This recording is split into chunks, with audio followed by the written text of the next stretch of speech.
Texas Congressman Ron Paul.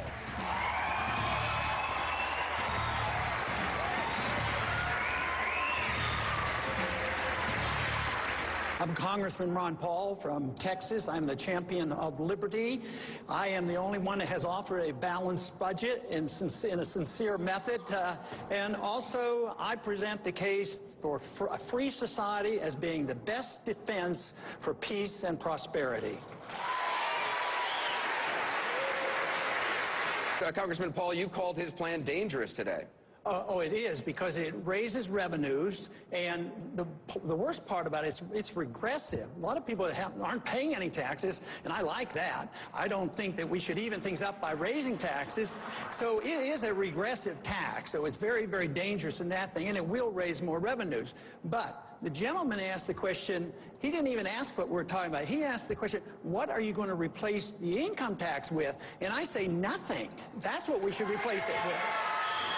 But I do want to make a point that spending is a tax. As soon as the government spends money, eventually it's a tax. Sometimes we put a direct tax on the people, sometimes we borrow the money, and sometimes we print the money. And then when prices go up, like today, the wholesale price index went up 7% rate. And if you look at the free market, the prices are going up 9 and 10%. So that is the tax. So spending is the tax. That is the reason I offered the program to cut $1 trillion out of the first year of budget that I offered. Congressman Paul, there are some Latino voters who believe that some of these strong anti-immigration laws, anti-illegal immigration laws, are actually anti-Latino laws. What do you say to them? Well, I think some people do believe that. I think offense is symbolic of that, and I can understand why somebody might look at that. But when we approach this immigration problem, we should look at the incentives, and that are the mandates from the federal government saying that you must educate and must give them free education. You have to remove these incentives, but I don't think the answer is a fence whatsoever. But in order to attract Latino votes, I think, you know, too long, this country has always put people in groups. They penalize people because they're in groups, and then they reward people because they're in groups. But following up on what Newt was saying, we need a healthy economy. We wouldn't be talking about this. We need to see everybody as an individual. And to me, seeing everybody as an individual means their liberties are protected as individuals, and they're treated that way, and they're never penalized that way. So if you have a free and prosperous society, all of a sudden this group mentality melts away. As long as there's no abuse, one place where there's still a lot of discrimination in this country is in our court systems, and I think the minorities come up with a shorthand in our court system. Congressman Paul, you were referenced directly, 30 seconds. Well, I would like to explain that rights don't come in bunches. Rights come as individuals. They come from a God, and they come as each individual has a right to life and liberty. But I might add about the border control and the Latino vote is we lack resources there. I think we should have more border guards on and a more orderly transition and run it much better. But where are our resources? You know, we worry more about the border between Afghanistan and Pakistan. We need to bring the guard units home and the units back here so we can have more personnel on our border. My question for you is, do you support opening the National Nuclear Repository at Yucca Mountain? Congressman Paul, you oppose this. Yes, I've opposed this. We've had votes in the Congress. There was a time when I voted with two other individuals, the two congressmen from Nevada. And I approach it from a states' rights position. What right does 49 states have to punish one state and say, we're going to put our garbage in your state? I think that's wrong. But I think it's very serious. But quite frankly, the government shouldn't be in the business of subsidizing any form of energy, and nuclear energy, I think, is a good source of energy, but they still get subsidies. Then they assume this responsibility. Then we as politicians and the bureaucrats get involved in this, and then we get involved with which state's going to get stuck with the garbage. So I would say the more the free market handles this, and the more you deal with property rights and no subsidies to any form of energy, the easier this problem would be solved. Governor Romney, where do you stand on this? Congressman Paul was right on that.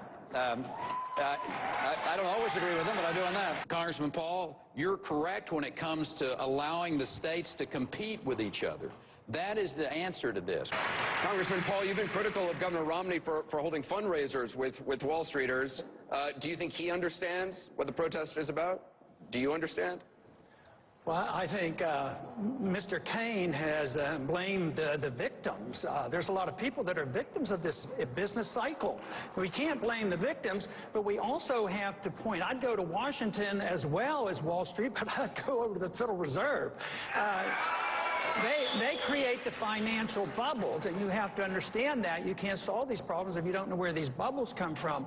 But then when the bailout came, and supported by both parties, you have to realize, 2008, Republicans were still in charge, so the bailouts came from both parties. Guess who they bailed out? The big corporations, the people who were ripping off the people in the derivatives market, and they said, oh, the world's going to come to an end unless we bail out all the banks. So the banks were involved, and the Federal Reserve was involved, but who got stuck?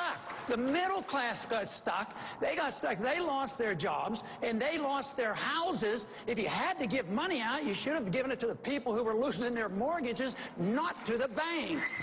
Mr. Kane, do you want to respond? He referenced you, so if you want to respond, you have 30 seconds. All I want to say is that Representative Paul is partly right, but he's mixing problems here. It's more than one problem. Look, the people, the bank, yes, the banks, and the businesses on Wall Street, yes. The way that was administered was not right. Yes, the argument is the program was okay, but it was mismanaged. But I work on the assumption that government's not very capable of managing almost anything, so you shouldn't put that much trust into government. You have to trust the marketplace, and when the government gets involved, they have to deal with fraud. And how many people have gone to jail, either in the government, Fannie Mae or Freddie Mac, that participated in this, and nobody suffers the consequences? All these investigations, and yet the people who lose their jobs and lose their houses, it's their fault, that's why they're on Wall Street, and we can't blame them. We have to blame the business cycle and the economic policies that led to this disaster. Congressman Paul, you've just proposed eliminating the Departments of Commerce, Education, Energy, Interior, Housing, and Urban Development. You say it'll save $1 trillion in 1 year. You're proposing a 15% cut to the Defense Department. Can you guarantee national security will not be hurt by that? I think it would be enhanced. I don't want to cut any defense. And you have to get it straight. There's a lot of money spent in the military budget that doesn't do any good for our defense. How does it help us to keep troops in Korea all these years? We're broke. We have to borrow this money. Why are we in Japan? Why do we subsidize Germany? And they subsidize their socialized system over there because we pay for it. We're broke. And this whole thing that this can't be on the table, I'll tell you what, this debt bubble is the thing you better really worry about, because it's imploding on us right now. It's worldwide. We are no more removed from this than the man on the moon. It's going to get much worse. And to cut military spending is a wise thing to do. We would be safer if we weren't in so many places. We have an empire. We can't afford it. The empires always bring great nations down. We spread ourselves too thinly around the world. This is what's happened throughout history, and we're doing it to ourselves. The most recent empire to fail was an empire that went into, of all places, Afghanistan. They went broke. So where are we in Afghanistan? I say it's time to come home.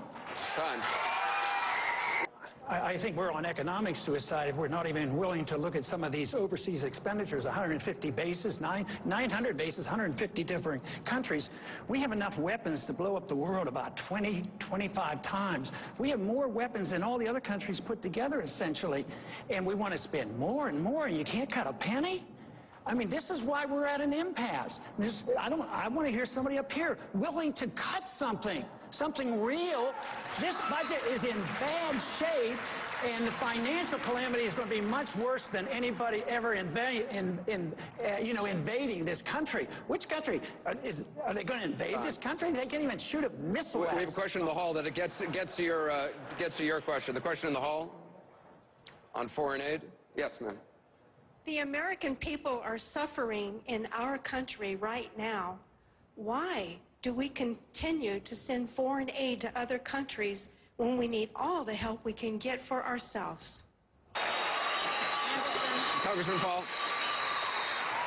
On foreign aid, that should be the easiest thing to cut. It's not authorized in the Constitution that we can take money from you and give it to particular countries around the world. To me, foreign aid is taking money from poor people in this country and giving it to rich people in poor countries, and it becomes weapons of war, essentially. No matter how well motivated it is. Congressman Paul, would you cut aid to Israel?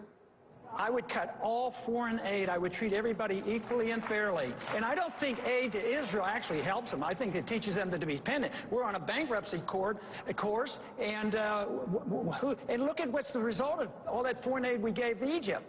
I mean, their dictator that we pumped up, we spent all these billions of dollars, and now there's a more hostile regime in Egypt, and that's what's happening all around Israel. That foreign aid makes Israel dependent on us. It softens them for their own economy, and they should have their sovereignty back. They should be able to deal with their neighbors at their own will. Should we cut foreign aid to Israel?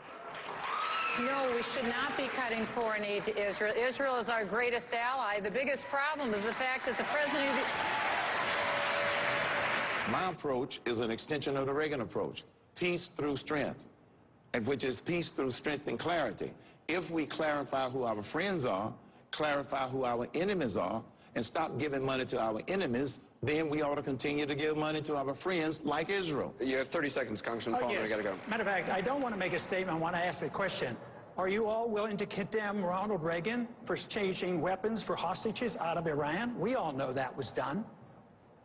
Yeah, what? That's not, Iran was a sovereign country. It was not a terrorist organization, number one. They were our good friends. They're not our good friends, but they're a sovereign country, just like the Palestinian Authority is not the good friends of Israel. He negotiated for hostages.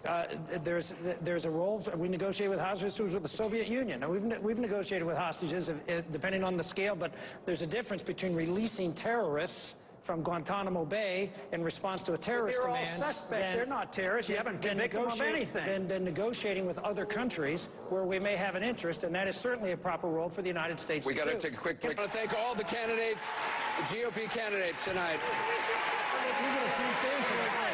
You didn't get a chance to answer that. I had the best.